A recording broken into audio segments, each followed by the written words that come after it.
আমরা যখন দেশের বাইরে থাকি আমাদের কাছে শুটকি বা শুটকির ভর্তা এগুলো খেতে অমৃত লাগে। মাংসর থেকে বেশি ভালো লাগে যখন শুটকি রান্না করি বা ভর্তা রান্না করি। তো আসসালামু আলাইকুম এভরিওয়ান, আজকে আপনাদের সাথে আমি শেয়ার করব কালো বেগুন দিয়ে লইট্টা শুটকি। তো চলুন আপনাদের সাথে রেসিপিটা শেয়ার করা যাক।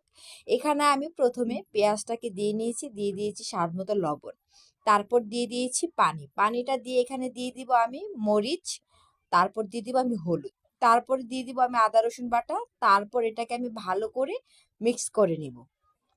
এখন আমি ওয়েট করতেছি আমার মশলাটা থেকে তেলটা বের হওয়ার জন্য।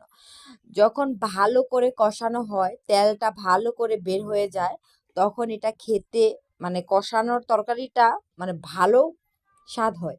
তো এখানে আমি শুটকিগুলো তেলে ধুয়ে পরিষ্কার করে নিয়েছি, তারপর দিয়ে দিলাম আমি শুটকিটাকে একটু ভালো করে মশলার সাথে মিক্স করে তারপরে এখানে আমি দিয়ে দিব হচ্ছে আমার কেটে রাখা বেগুন আর আলু। এই তরকারিটা অনেক দিন পর রান্না করছি, কিন্তু এই তরকারিটা আমার অনেক পছন্দ, আমার হাজবেন্ডেরও খুব পছন্দ। এটা খেতে ভীষণ মজা লাগে।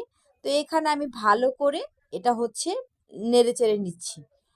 আলু বেগুনটা ভালো করে মশলার সাথে মিশিয়ে নিচ্ছি। তারপরে হচ্ছে এখানে আমি যাতে মশলাটা শুটকিটা ভালো করে মিক্স হয়, তো তারপরে এখানে আমি দিয়ে দিব হচ্ছে পানি।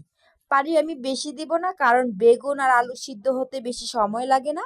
আমি পানি দিয়ে এখানে ঢেকে দিয়েছি, তারপরে এখানে আমি ঢাকনা উল্টিয়ে একটু নেড়ে চেড়ে নিব যাতে নিচ দিয়ে না লেগে যায়। তো এই তো দেখতেছো আমি একটু নেড়ে চেড়ে নিচ্ছি, আমার অলরেডি এগুলো সিদ্ধ হয়ে আসতেছে।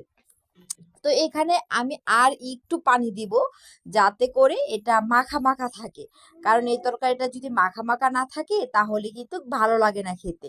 তো এখানে আমি ভালো করে নেড়ে চেড়ে নিচ্ছি। আমি ভালো করে মানে জোরে জোরে নাড়লে আলুগুলো বেগুনগুলো ভেঙে যাবে, তার জন্য এখানে আমি ভালো করে মানে হালকাভাবে নেড়ে দিচ্ছি। তারপরে এখানে আমি দিয়ে দিয়েছি কয়টা কাঁচামরিচ ফেরি।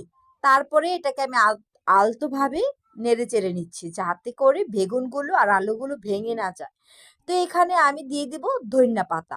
ধনিয়া পাতাটা দেওয়ার পর এত সুন্দর ফ্লেভার আসতেছিল যেটা মানে বলার বাহিরে। আমি মন ভরে ফ্লেভারটা নিতেছিলাম, অনেক ভালো লাগতেছিল ফ্লেভারটা। তো এখানে আমি এটাকে আস্তে করে ডিম চালে দিয়ে দিব যাতে এটা করে আস্তে করে হয়। এই ছিল আমার শুটকি তরকারির ফাইনাল লুক। তো তোমাদের কাছে কেমন লেগেছে অবশ্যই আমাকে জানাবা, আর তোমরা সবাই আমার পাশে থাকবা। টাটা।